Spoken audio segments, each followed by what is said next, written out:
Hi Gemini, and welcome to your horoscope for November 2024. Thanks for joining me. My horoscopes are based on the UK time zone, and please watch them in this order: rising sign first, then sun sign, and finally the moon sign. So I'm going to break the month down into 4 weeks, and I'm going to pay attention to where the moon is and which one of your houses it moves through and when, to give you an idea of where it supports you through this month. And I'll look at the other significant things that are going on. So week 1, Friday the 1st of November until Sunday the 10th of November. On the 1st, 2nd, and 3rd, we've got the moon in Scorpio, and that's in your 6th house of daily routine and physical health and the structures of your life. Scorpio is a water sign that's very able or very good at getting to the truth of a situation, the root cause of an issue or any kind of connection. And it's able to identify that, bring it to the surface, and it's able to transform it. So anything that feels like it's out of control in your physical health, in your diet, in your daily routine, maybe if you're doing too many hours of work and you're burning yourself out, the first 3 days of the month are really great for you to kind of pull the reins back a little bit and to regain control and to say, these are the adjustments that I'm making so that I can get through the days without overworking myself or kind of drawing on my inner resources too much than I ought to. It's not sustainable, right? So if you feel like you've overdone it lately, the first 3 days of the month are good to pull that back. The first, especially, because on the 1st of November, we have a new moon in Scorpio. So the moon is pulling in a ton of Scorpio energy. And Scorpio and Taurus, they're on the same axis and they're both about control. So Taurus is able to take control of the physical world and create beautiful things, right? Scorpio is able to take control of the emotions and the intuition and get to the truth of a situation. So anything in your life where you've been uncertain of how you feel or you feel like it's got out of hand, look at those at the beginning of the month and you'll be very pleased with the progress you make. On the 2nd of November, we have Mercury, the communication planet, that goes into Sagittarius in your 7th house of relationship, and it leaves Scorpio in your 6th. So from the 2nd of November onwards, you're going to be more interested in relationships, not just your closest relationships with family or colleagues or whatever, but more interested in people in general, more optimistic, and there'll be a desire to have experiences that are linked to other people. So you won't really enjoy being completely solo from the 2nd of November onwards. On the 4th and 5th, we've got the moon going into Sagittarius, and it joins Mercury in Sagittarius in your 7th house. So these 2 days, 4th and 5th, is really about how can I have some fun, not just by myself, but how can I explore new places and do things that are unfamiliar with some people and just laugh and have a time that's kind of in the moment and gives me, it's almost like fun equals recharging your batteries. It's kind of having a break from the routines. And it's interesting that that comes after the 1st, 2nd, and 3rd, where you were able to make such positive changes. If you're able to kind of take some time and to relax a little bit, the 4th and 5th, I think, would be really good for that. Also on the 4th, we have Mars, the planet of masculinity and drive. That moves out of Cancer in your 2nd house of money, and it goes into Leo in your 3rd house of communication. So from the 4th of November, you'll find that any situation where you're in the spotlight, where you have to present, where you have to take charge, you find it much easier to do that without second guessing yourself. So your confidence goes up, you have a clarity of focus. So if you're a manager or a leader or a public speaker or a performer, someone who's in the limelight, from the 4th of November, you'll find that much easier and also more enjoyable and rewarding. On the 6th and 7th, the moon goes into Capricorn, and that's in your 8th house of the authorities, institutions that influence your life, the government, taxes. The moon in Capricorn is a bit of it makes it very easy for you to work through things, even if they're unpleasant or routine or boring. So if you've got a ton of paperwork or visa applications or anything that involves bureaucracy, if you've got anything that's outstanding on that side of things, the 6th and 7th are the best to complete that and get it sent off. On the 8th and 9th, the moon goes into Aquarius, and in your case, it goes into your 9th house of education and the higher realms and broadening your horizons, travel, both intellectually and physically. So on the 8th and 9th, I think you'll have a huge desire to learn something new, to kind of, and it's weird that it's coming through to me like this, to better yourself in terms of the amount of information you have. And that then says to me that it's likely that some sort of message is going to try and reach you on the 8th and 9th of November, particularly on the 8th, when the moon is in its second quarter and waxing towards becoming a full moon. Kind of the momentum builds. And if some sort of useful information comes through, pay attention. But also, if you come up with amazing ideas or inventions or discoveries, make sure you note them down and you take them seriously. It's likely to be very valuable. On the 10th of November, then, the moon moves into Pisces, and that goes into your 10th house of work. And it joins Saturn in Pisces, also in your 10th house of work. So that's a day where I don't think a lot is going to be happening as far as your career is concerned, or you don't feel like you're making a lot of progress, or maybe even that you're not that interested on that day. So if you're able to kind of slow down on the 10th of November, I think your own mindset will be very grateful for that.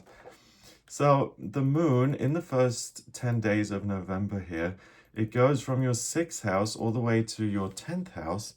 And that's pretty much the third quadrant. So the first 10 days of the month are really about what can you, or the connections you have to other businesses, other people, organizations, institutions, all these other bodies that are involved in your life, right? How can you perfect those? How can you clear things that are maybe unpleasant? And how can you create a sense of relief and like, I've got something behind me? So anything that's delayed or outstanding, look at that during the first 10 days. Week 2, Monday to Sunday, 11th to 17th of November. On the 11th and 12th, the moon is still in Pisces in your 10th house. So again, that period of the month, I don't think you'll make as much progress work-wise as you usually would.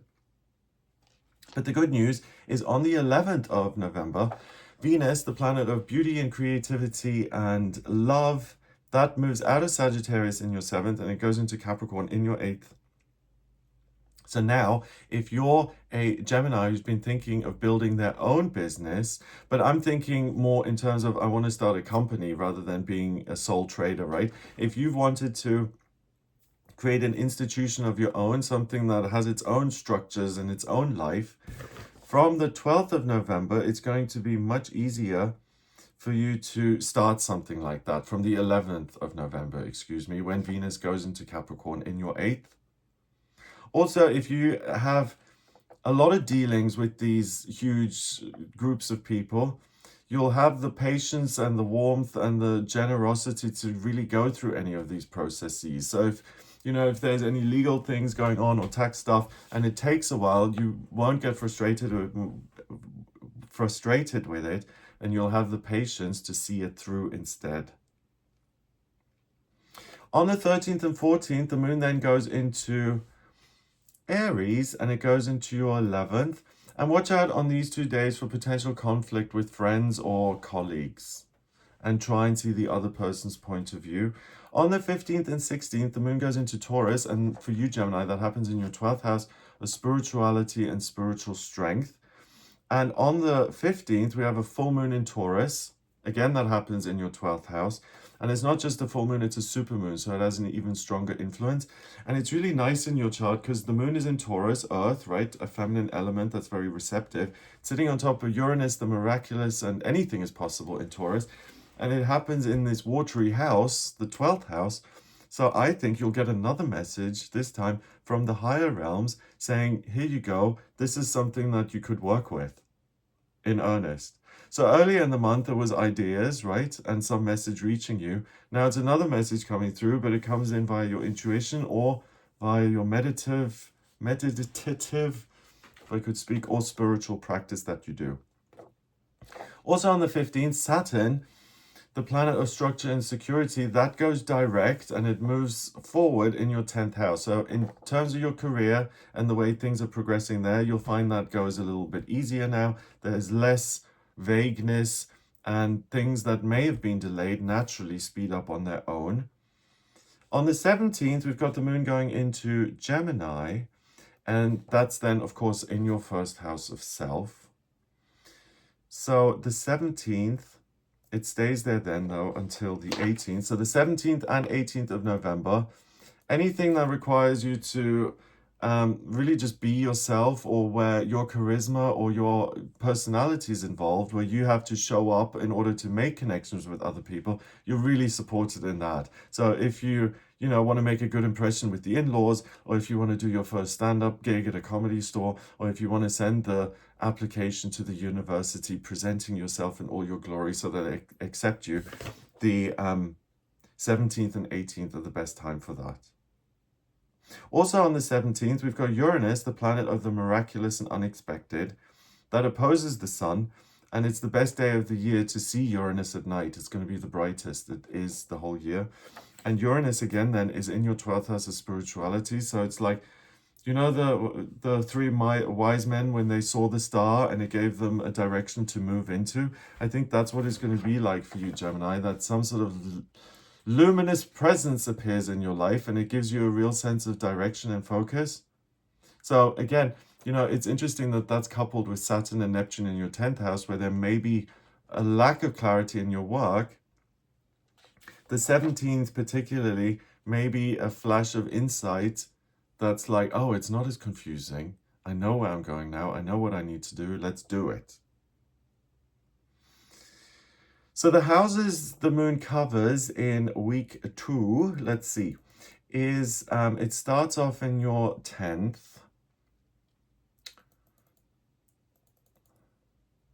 And it stops in your 1st. So that's the 4th quadrant. That's really about transcending the existing self. So what's coming up in future? What are the higher realms telling me? What else could I accomplish? How can I grow in an earnest, healthy kind of way?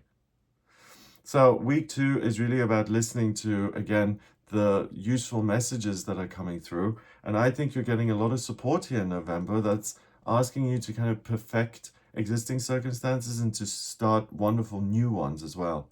Week 3, Monday to Sunday, the 18th to 24th of November, mentioned that the moon is in Gemini on the 18th. On the 19th and 20th, it moves into Cancer in your 2nd house of money.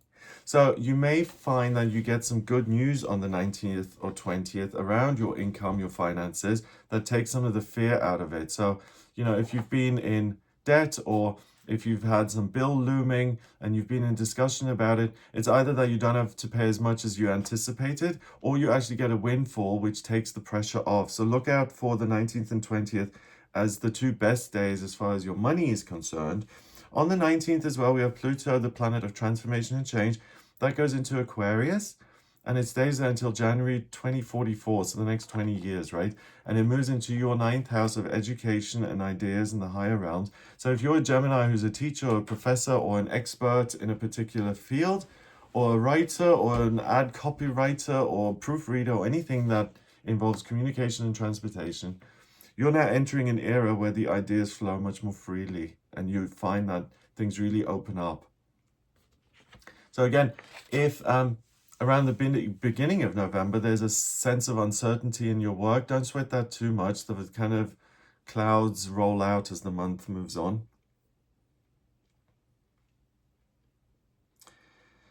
On the 21st and 22nd, so I mentioned on the 18th, the moon is in Gemini. On the 19th and 20th, it's in Cancer. Yep, those 2 great money days. And then on the 21st and 22nd, it goes into Leo next to Mars in Leo in your 3rd house. So again, anything that requires you to influence other people, so sales or presentations, or where you have to be a leader or you have to win people over to get their votes or to get them on your side, 21st and 22nd are the best for you to articulate yourself in a way that's very attractive to other people. So again, those applications, those job interviews, anything where you have to present yourself is really supported.